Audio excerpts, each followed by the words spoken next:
Hello, introduce myself. My name is Indapalna Tambunan, NPM 2141110X6, majoring in management. Aliansi-aliansi strategis internasional. Definisi. Aliansi strategis internasional adalah kesempatan bekerja sama formal antara dua atau lebih perusahaan dari negara yang berbeda untuk mencapai tujuan strategis bersama. Kerjasama ini melibatkan berbagai sumber data, kemampuan, dan resiko untuk meningkatkan posisi kompetitif masing-masing pihak di pasar global.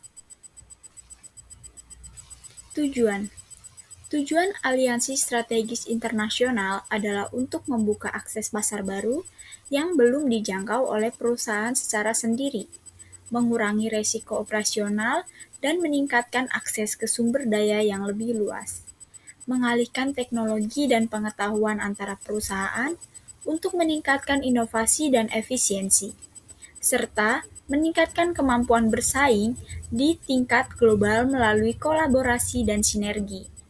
Dengan demikian, aliansi strategis internasional membantu perusahaan untuk meningkatkan kinerja, akses pasar, dan daya saing global, serta mengurangi risiko dan meningkatkan efisiensi operasional. Jenis-jenis aliansi strategis internasional. Yang pertama ada aliansi strategis ekuitas. Dalam aliansi strategis ekuitas, sebuah perusahaan membeli ekuitas di perusahaan lain, sehingga kedua perusahaan tersebut memiliki kepemilikan bersama. Ini dapat berupa akuisisi parsial, di mana setiap perusahaan membeli ekuitas dari perusahaan lain. Tujuan utamanya untuk mengintegrasikan sumber daya dan meningkatkan efisiensi operasional. Yang kedua, aliansi strategis non-ekuitas. Aliansi strategis non-ekuitas adalah jenis aliansi yang paling umum.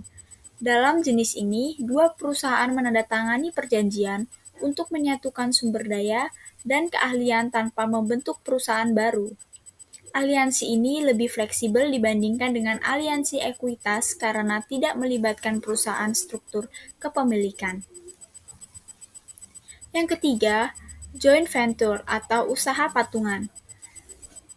Joint venture adalah bentuk khusus aliansi strategis di mana dua atau lebih perusahaan berkumpul untuk berbagi sumber daya dan menggabungkan keahlian untuk jangka waktu tertentu.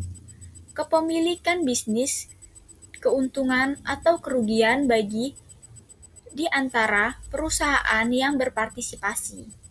Joint venture seringkali menghasilkan pembentukan bisnis baru yang terpisah, seperti perusahaan anak dari induk perusahaan. Proses pembentukan aliansi strategis.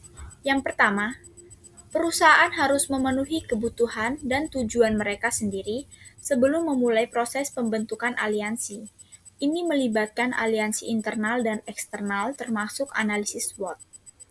Untuk menentukan kekuatan dan kelemahan perusahaan, serta peluang dan ancaman yang dihadapi. Kedua, perusahaan harus memilih mitra yang tepat.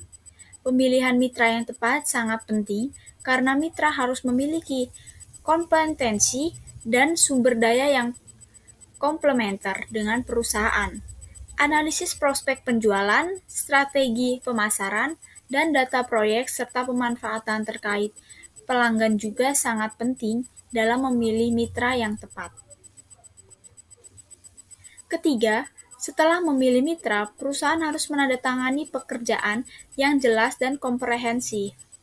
Perjanjian ini harus mencakup semua aspek yang penting, seperti tanggung jawab, hak, dan kewajiban masing-masing pihak yang baik dan akan membantu menghindari konflik dan memastikan bahwa semua pihak memiliki jaminan yang sama.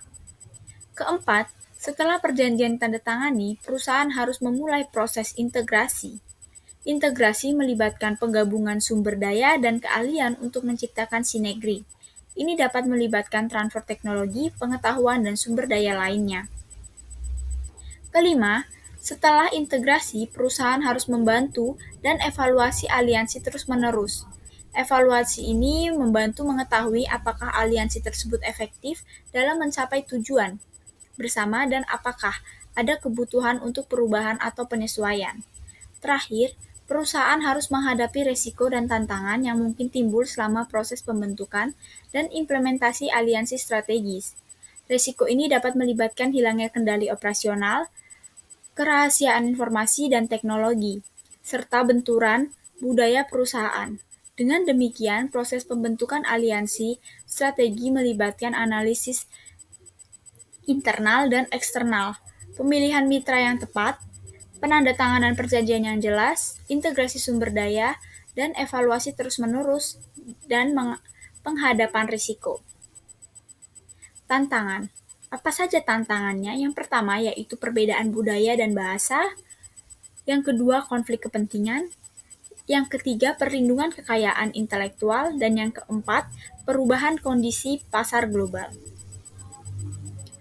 Okay, if there are any wrong, I apologize. Thank you for watching.